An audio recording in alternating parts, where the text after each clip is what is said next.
Bigas na siyang pangunahing produkto ng Pilipinas. At kung bigas ang pag-uusapan, number 1 ang Nueva Ecija sa gitnang Luzon. Ang Nueva Ecija ay tinaguriang Rice Granary of the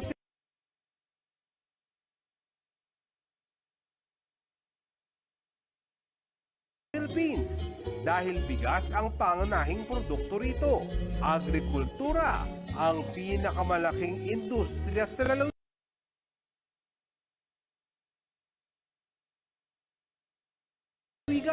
at dahil mayaman ang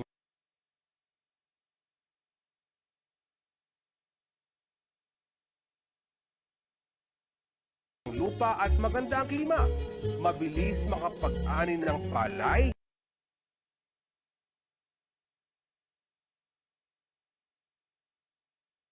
10% ng kabuang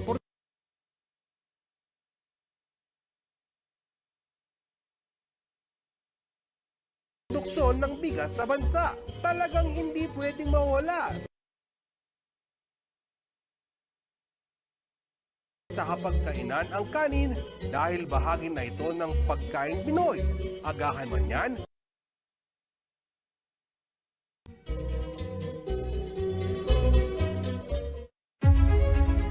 Sila ang ating mga frontliner, tinuturing na bayaning sumusugod at nagpapagod para sa kaligtasan ng sambayanan. Ito po si Justin Dizon. Ako si Paolo G. Santos. Rainiel Pawi, Cltv News. Sila rin na patuloy na pinagsisilbihan ang publiko sa kabila ng panganib. Ngayon dito sa Barangay San Miguel sa San Simon Na habang naka-duty ho, Talaga i-address itong problemang ito. Patuloy na nagiging tulay ng mamamayan at ng pamahalaan sa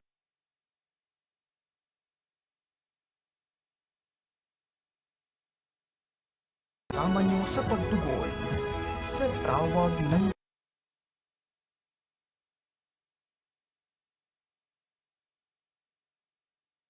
panahon.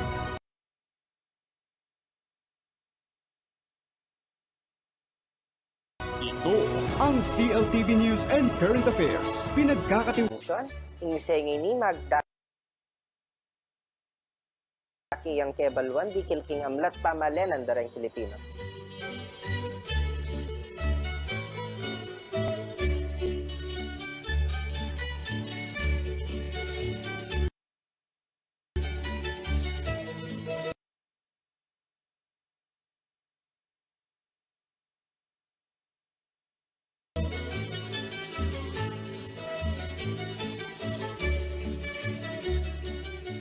Maragulya ayang panging matwang baledareng pamintuan king pormerong republikana ng Pilipinas.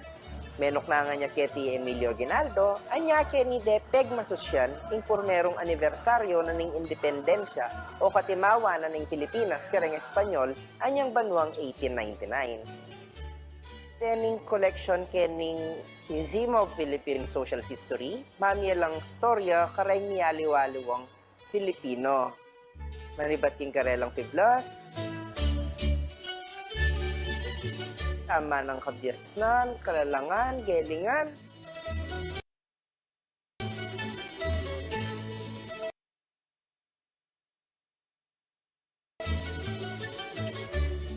Amlat ay ayam pang naning labot.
Narito na ang mga malalaking balitang Central Luzon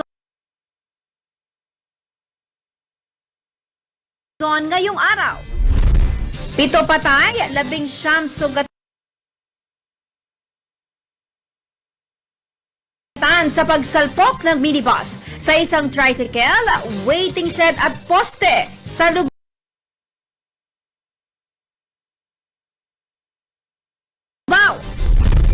Pampanga, 3 araw ng parol.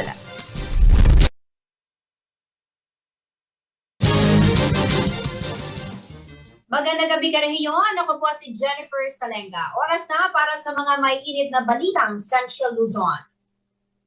Umakyat na po sa 7 ang bilang ng kumpirmadong nasawi sa malagim na road crash sa Kamanong Jose Abad Santos Avenue sa San Isidro, Lubao, Pampanga nitong Linggo, December 26. Ayon kay Lubao Chief of Police Colonel Julius Javier, 6 ang unang naideklarang nasawi pagdating pa lamang sa Escolastica Romero District Hospital, habang dead on arrival naman ang isa pang biktima sa Jose Bedingad Memorial General Hospital.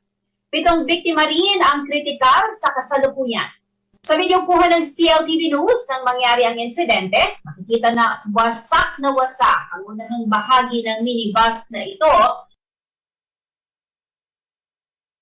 na may biyaheng Balanga, Bataan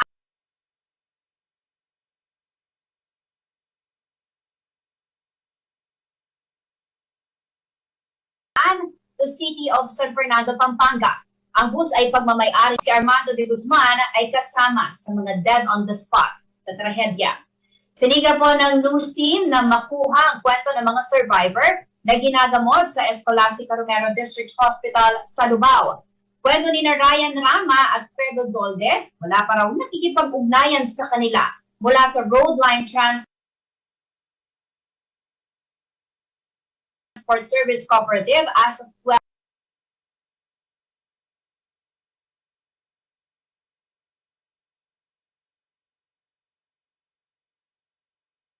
p.m. ng December 27 o ngayong araw.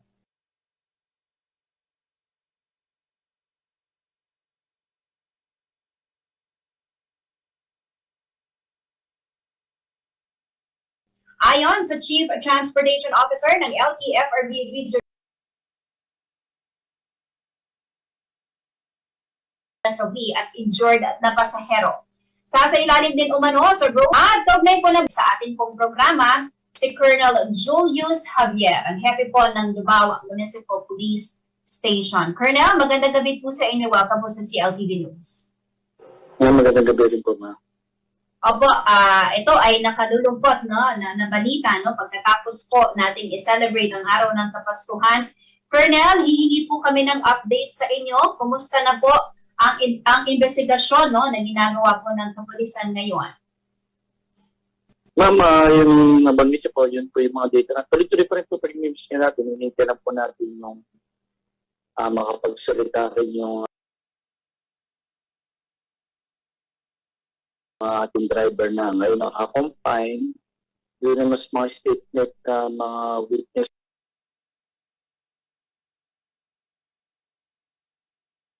natin, same pa rin naman yung mga pinapanggit nila. Yun nga yung sa nakuwento nyo rin, ma'am.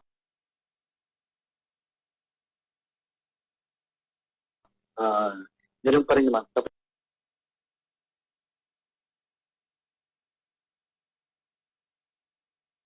Kasi yung sinabi niya po, yung pito pa rin po yung casualty natin.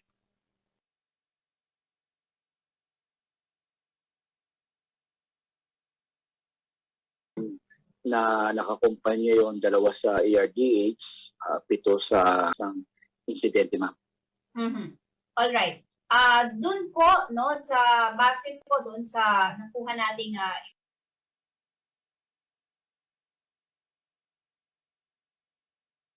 impormasyon, kwento po ng mga nabiktima, itong trahedya na ito as of 12 p.m. wala pa raw kung nakikipag-ugnayan mula po dito sa may-ari ng bus company. Meron na po bang update? Ang kapulisan po ba nakikipag-ugnayan din sa kanila para once and for all maging malinaw po sa mga pamilya ng biktima kung ano ba ang maaasahan po nila mula po sa may-ari ng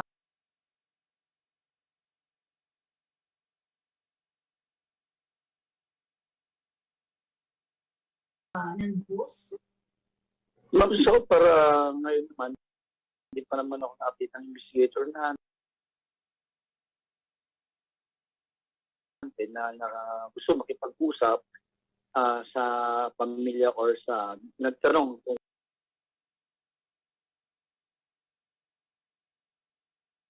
po, Colonel, na itawag sa inyo ang insidente at based from your initial findings, ano po kaya yung posibleng naging dahilan kung bakit nagkaroon or nauwi sa ganitong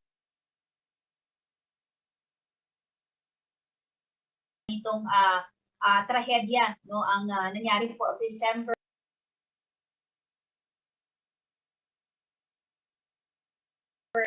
right after, no? Christmas, Sunday, no? Nakalulungkot na balita. Pero ano po yung yung turog na yun na pala ang pagkabangga niya doon sa tricycle. Then yung pangalawang tunog, yun na po yung unang tunog po, naka-attention na po yung mga tao. Doon nakita na po nila yung bus na tuloy-tuloy na bumangga na sa post.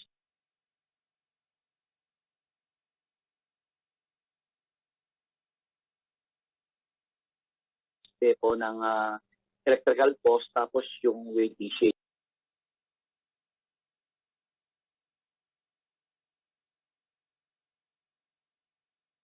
Po na kung saan naman yung dalawang biktima natin ay nakatayo.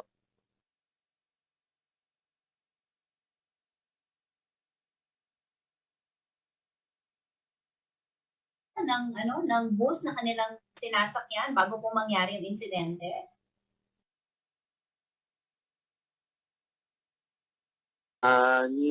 Mabilis yung pangyayari, ma'am. Ang alam nila, bigla na lang may nabangga sila, ma'am. Yun lang ang mga statement nila doon, ma'am. Yung mga na-interview natin na minor injuries na release naman ng agad ng ating hospital dito. Alright. Pero yung sitwasyon ho doon sa kalsada na pinangyarihan ng road crash, ano mga oras na nangyari yung aksidente? Kumusta po ang sitwasyon?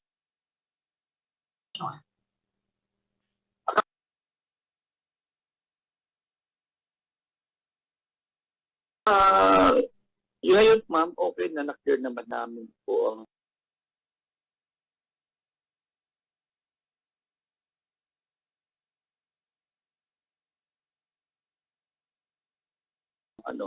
ang daanan po, maayos naman po doon. Yung mga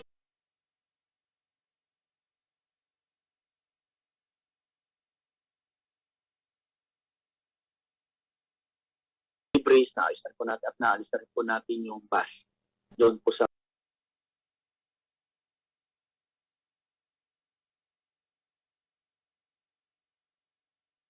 roads, parang 14 kilometer po at 17 ang nasa south ng provided ng Lubao. Po, no, yung investigasyon, pero ho, no, Colonel, ano po ba yung posibleng kaharapin na kaso, no, ng Road Line Transport Service Co-op dito po sa nangyaring insidente na ito, sir? So po yung driver is nakaharap po siya sa kaso na courtesy improvement resulting to multiple homicide and multiple physical injury and damage to property. Kaya yung pong transport service, ito pong may-ari ng So meron ng isang pananugad yung civil aspect na po doon sa mga biktima as operator. Then yung nga po yung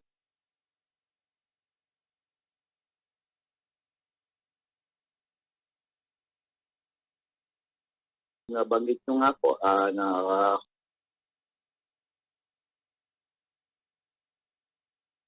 yung driver, nagkaroon na po ba kayo ng pagkakataon upang makausap siya or ma-interview?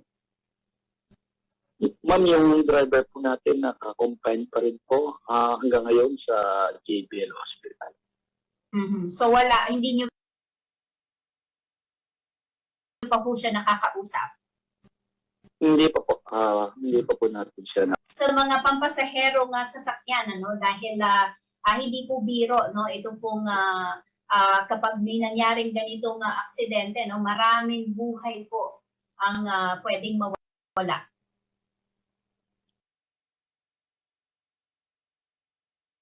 Apo ma'am, bali sa mga nagmamaneho po ng kahit anong klase sa sasakyan, sana po check nila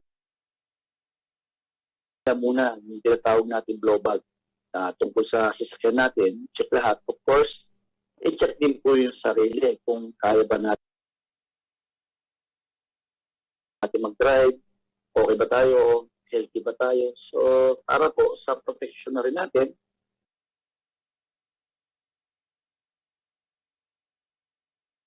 as protection ng mga pasahero natin, at protection din ng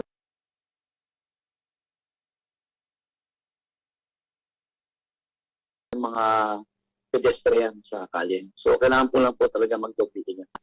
Thank you, sir, na mga nasawi dahil po sa malagim na trahedya na iyan.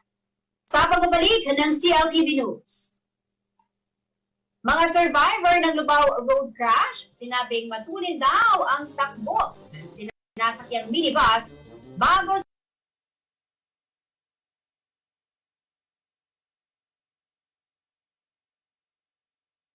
sumalpok sa poste. At paano ka ng batas na bubuo sa Department of Migrant Affairs, nakatakdang landaan ni Pangulong Rodrigo Duterte. Manatiling nakatutok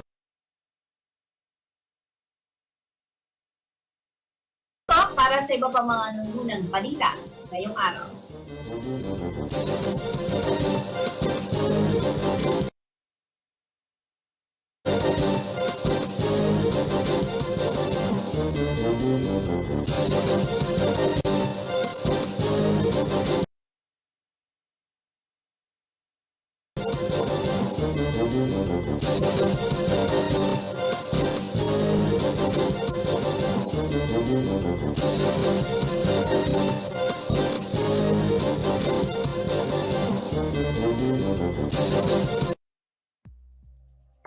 This program was brought to you by Shore 360.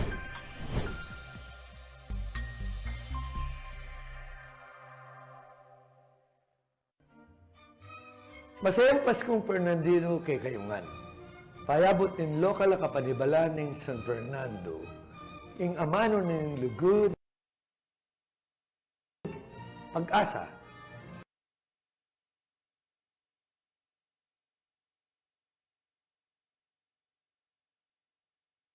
Kapasalamatan, ampong kasalpantayanan, king balang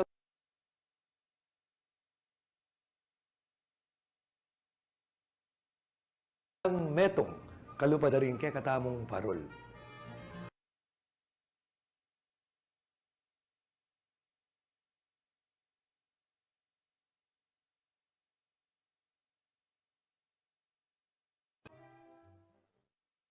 Can deliver on demand on any vehicle, from motorbikes to trucks, from city sedans to spacious vans.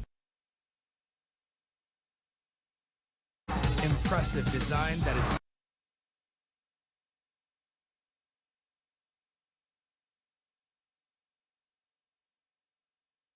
distinctively Ford.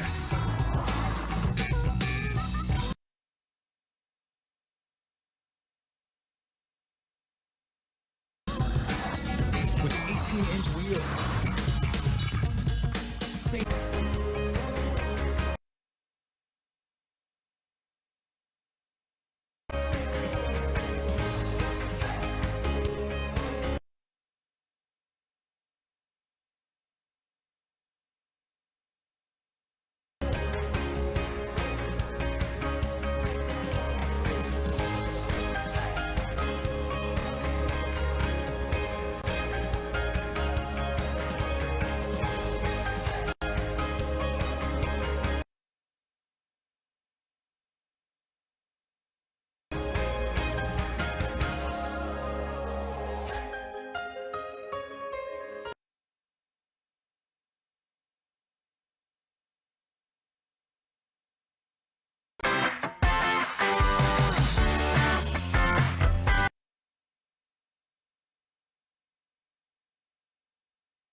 Anyang Markalpa Farmland, Cltv Pampanga.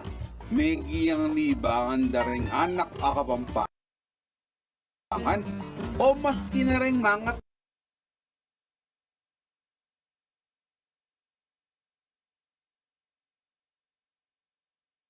tuwa na mandakap lang insekto kaya rin ninguran.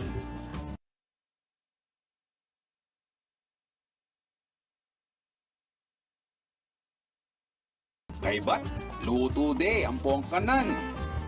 Kanita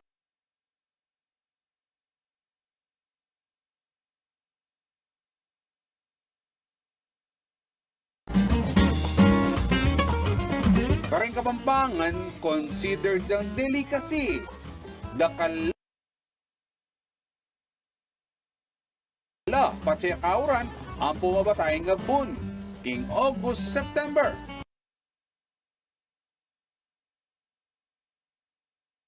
At niyayaliwak, ikakabalen. Atakan mo na ba yung kamaro? Nung halipa, subuknan mo na uling siguradong metong mo yung sargan mo. Kanya man!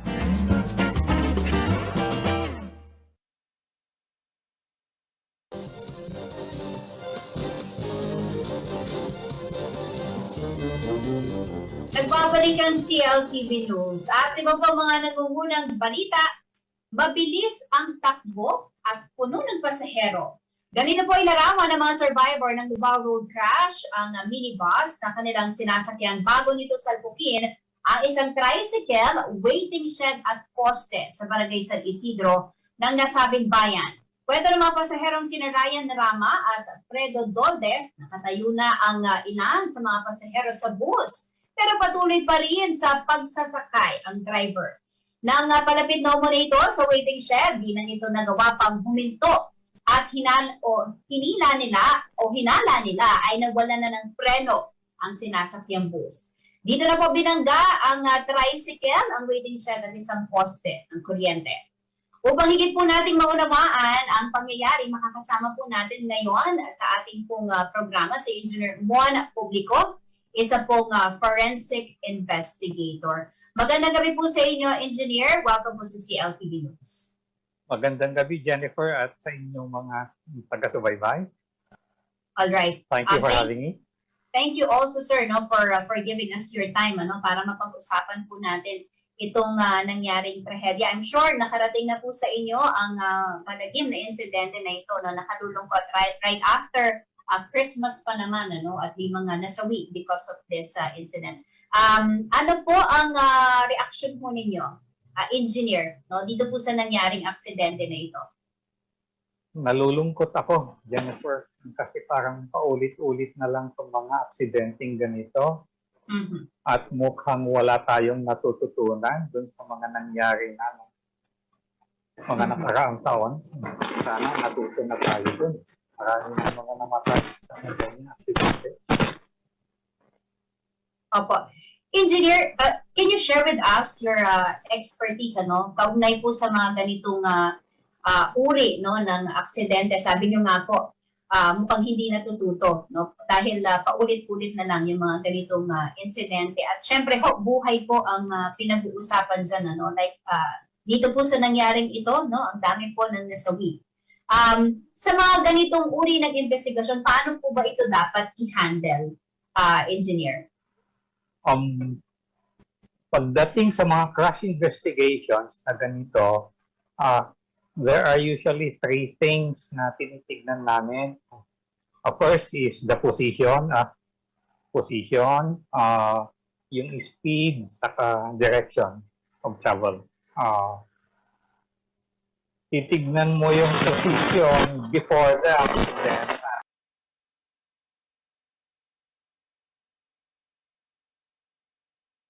After the accident.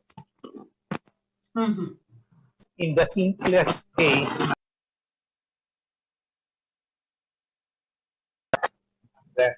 gagamitan natin ng physics para i-determine kung paano napunta sa position A to position B. That's how we do it. Alright. Kanina po nakausap natin si Colonel Javier at ongoing pa po yung kanilang investigasyon at wala pa rin siyang maibigay na karagdagang detalye. Also, hihingan din po sana namin kayo ng assessment but before we air this interview po bago kami mag-live, meron po kayong kailangan din as a forensic investigator, may mga kailangan din po kayong ebidensyang kailangan makita muna. Tama po ba, engineer, before you can give your assessment? Yes. Ang ebidensya na yon, either witness statements, mga video, mga photos, essentially, doon tayo mag-uumpisa. Video, witness statements. And usually, hindi natin ma-expect na magtutugma yung mga witness statements sa ganyan.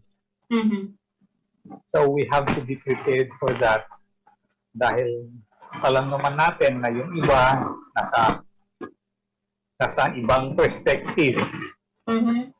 Pwedeng nakita niya from the front, pwedeng nakita niya from the side, pwedeng nakita niya sa likod. So pagkakaiba yung kwento na yan. Hindi natin ma-expect na magtutugma ka agad. That is where the science comes in. Alright. Okay. Base po dun sa kwento nung dalawa sa naging biktima po nitong trahedya, punong-puno daw po yung bus, engineer, at puno na nga, nakatayo na nga actually. From what I know, kasi po may pandemic pa rin tayo, kahit nasabihin na natin na nasa alert level 2. May mga restrictions pa rin po na umiiral, kaugnay nitong number of passengers na kailangan i-accommodate. But base nga ako doon sa naging statement nitong mga na biktima, mukhang overloaded yung bus. Pwede ko bang makapag-contribute yung ganong factor sa mga road accident, engineer? Yes, of course. Kasi ang isang sasakyan naka-design yan para kumarga ng isang particular load limit. Kapag nasobrahan mo yung limit na yon, posibleng mawawalan na ng control yung operator, yung driver. That usually happens. Okay. Alright. Sa punto pong ito, puputulin ko muna ang ating pong pakikipag-usap kay Engineer Ramon. Ayusin lamang po, nagkakaroon lamang po tayo ng konting problema sa audio. Pero subukan po nating balikan si Engineer Juan Publico para po mabigyan pa niya tayo ng karagdagang kaalaman kaugnay po ng mga road crash accident. Samantala, tumungo po muna tayo sa ibang balita.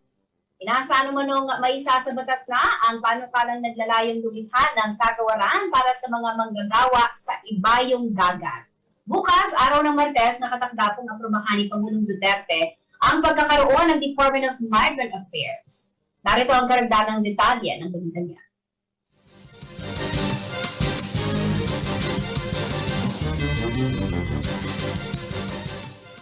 Nakatakdang pirmahan ni Pangulong Rodrigo Duterte ngayong Martes ang isang panukalang batas para sa pagbuo ng Department of Migrant Affairs. Ito ang inilahad ni TUCP Party Representative Raymond Mendoza, ang principal author ng panukala. Ang bagong departamento na pamumunuan ng isang kalihim ay magsisilbi raw upang protektahan ang karapatan at kapakanan ng overseas Filipino workers o OFWs, kabilang ang mga land at sea-based. Ayon kay Mendoza, ang departamento ay ng Department of Foreign Affairs para sa kanila. Magsisilbi namang core agency ang Philippine Overseas Employment Administration ng bagong departamento, pero hindi raw i-absorb ng bagong department ang Commission on Filipinos Overseas. Oras na mapirmahan nito ng Pangulo, ang Overseas Workers Welfare Administration naman ay magiging attached agency ng panukalang departamento. Sa kasalukuyan, naka-attach ito sa Department of Labor and Employment o DOLE. Jennifer Salenga, Cltv News.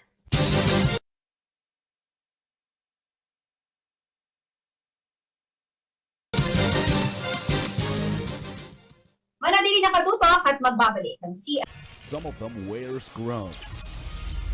Some of them wear hoodies. Some work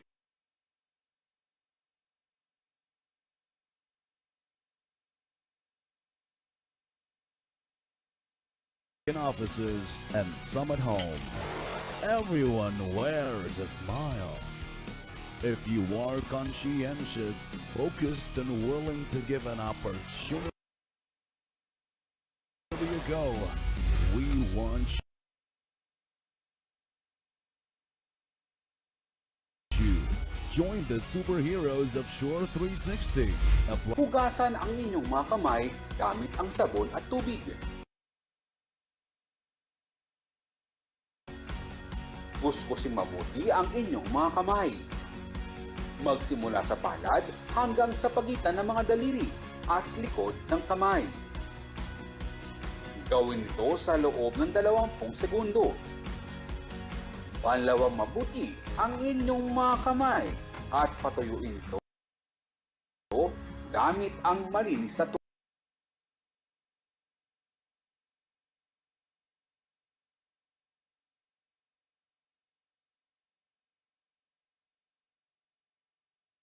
tuwalya. Laging tandaan, ang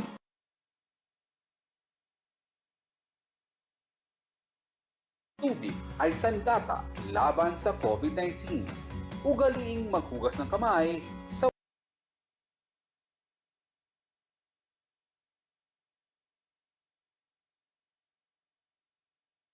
lahat sa malinaw na paningin. Ang iBerry ay dietary supplement na may iBright Flower Extract at Bilberry Berry. Ito ang malinaw para sa akin. Mahalagang paalala, Move F.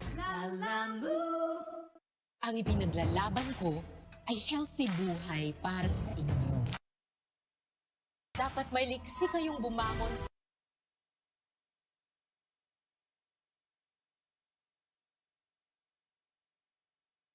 anumang pagsubok. Mabilis makatayo dahil may matatag na hanap buhay. Ang korupsyon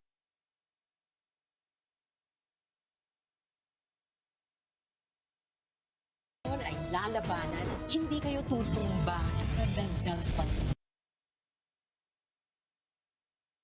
Kasama kayo, iangat natin ang kalusugan.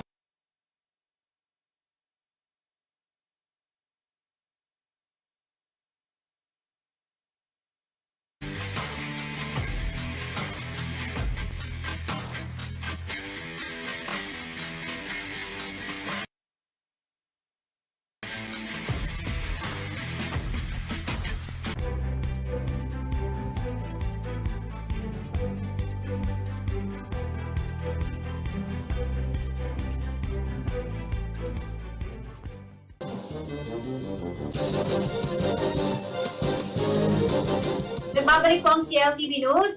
Ituloy po natin ang ating panayam kay Engineer Juan Publico. Siya po ay isang eksperto, forensic investigator. Kaugnay po nitong nangyaring trahedya sa Lubao, Pampanga nitong linggo. Kanina po, Engineer, medyo hindi natin naintindihan, but my last question was, base po dun sa naging statement nitong ating mga nakausap na biktima nitong pong road crash na ito, sinasabi po nila punong-puno yung bus. In fact, nakatayo na daw po yung mga ibang pasahero, pero kahit ganito, tuloy pa rin sa pagkuha ng pagsakay ng pasahero, itong mga driver. Pwede po bang makakontribute yon, engineer, sa mga aksidente sa kalsada? Yes, Jennifer, totoo yan. Kung masyadong mabigat ang karga ng isang sasakyan, naapektuhan ang kanyang, kung ano yung tinatawag namin na dynamic characteristics.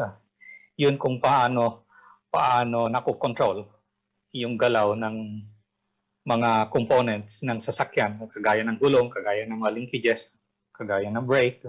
At may epekto yun talaga sa behavior ng isang sasakyan. Mm-hmm.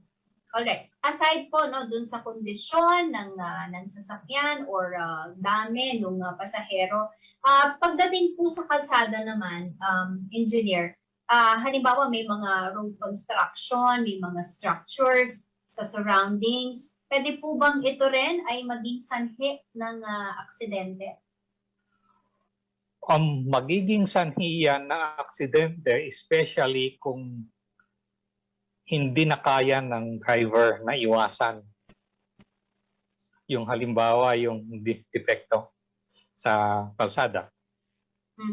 At napilitan siyang mag-react, nagulat siya doon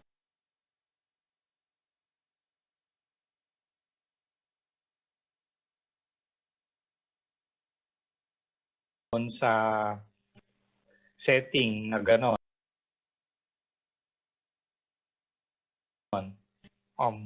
Isang dahilan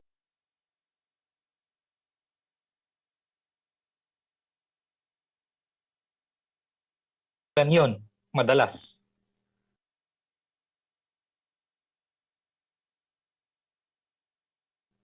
Yung pagkawala ng control dahil hindi niya na